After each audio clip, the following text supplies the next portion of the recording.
Olá, meu nome é Andriele França e esse vídeo é destinado a um trabalho para a matéria de Literatura Brasileira 2 do curso de Letras da Universidade Federal do Paraná. Eu vou falar um pouco sobre o livro Macunaíma, que foi escrito por Mário de Andrade em 1926, mas só foi publicado em 1928. A lenda que o livro foi escrito em 6 dias. O que se sabe é que ele é resultado de uma longa pesquisa do autor ou viagens que ele fez na busca de retratar a cultura brasileira e o homem brasileiro. Mário caracteriza Macunaíma como uma rapsódia, pois é um compilado de temas diferentes de origens diversas. Então, em Macunaíma você encontra uma mistura de lendas urbanas, de lendas do folclore brasileiro e de elementos da cultura oral, como ditados populares, por exemplo.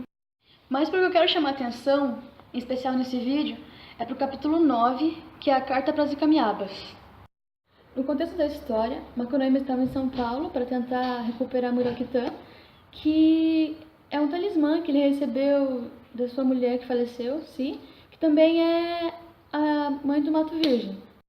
O formato da carta é como uma sátira a uma fórmula que existia para escrever cartas na época e também é como uma crítica a uma linguagem pomposa, excessivamente rebuscada, ao certo juridiquês.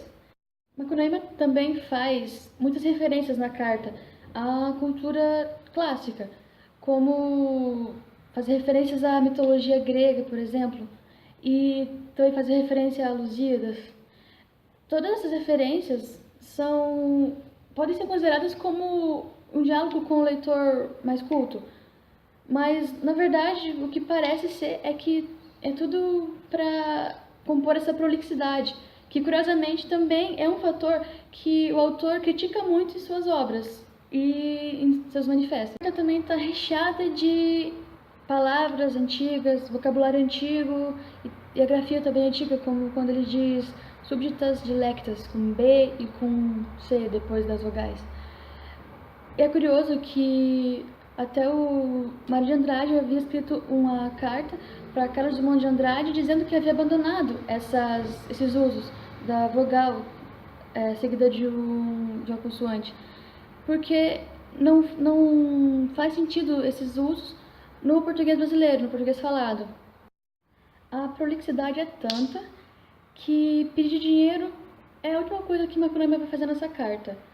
Ele vai falar sobre a cultura paulista, a cidade de São Paulo, falar sobre as mulheres de São Paulo, sobre as prostitutas, sobre a sujeira da cidade, sobre a tecnologia, sobre os policiais. Mas o que eu quero destacar dessa carta são os trechos que, ainda que com ironia, demonstram o posicionamento linguístico e a opinião do Mário de Andrade em relação à língua portuguesa e à língua brasileira. Aliás, essa dualidade, língua brasileira, língua portuguesa, pode ser vista no seguinte trecho da carta.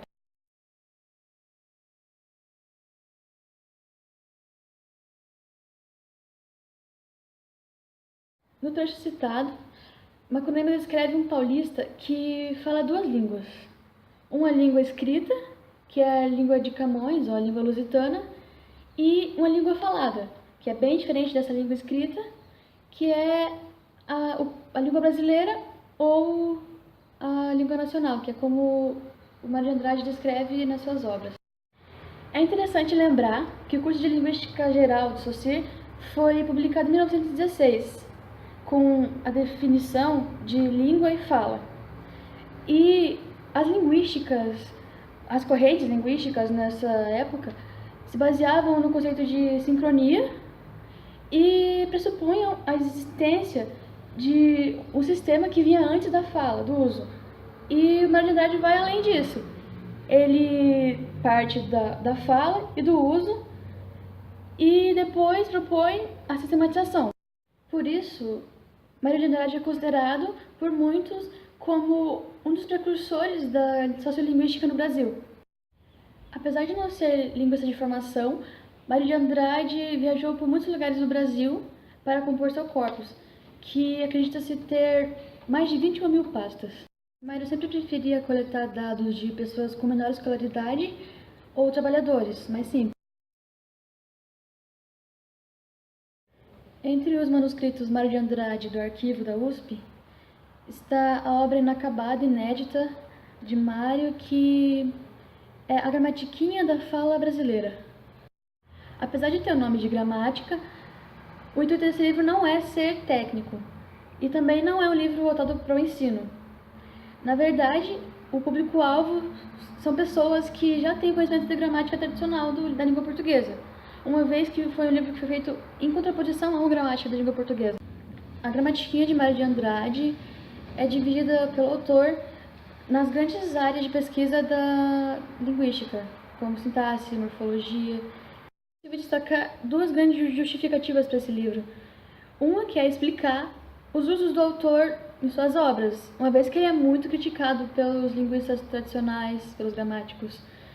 E também para tentar engajar os linguistas renomados nos quais Mário de Andrade confia, para dar continuidade a esse trabalho.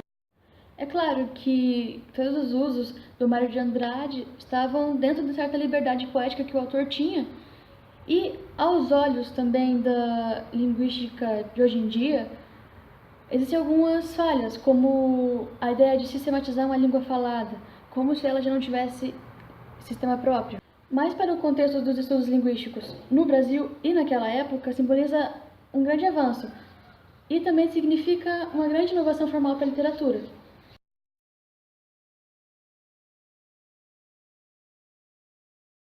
Esses foram apenas alguns aspectos sobre o conceito linguístico de Mário de Andrade que eu pude retirar a partir do trecho da Carta Brasil Camiabas.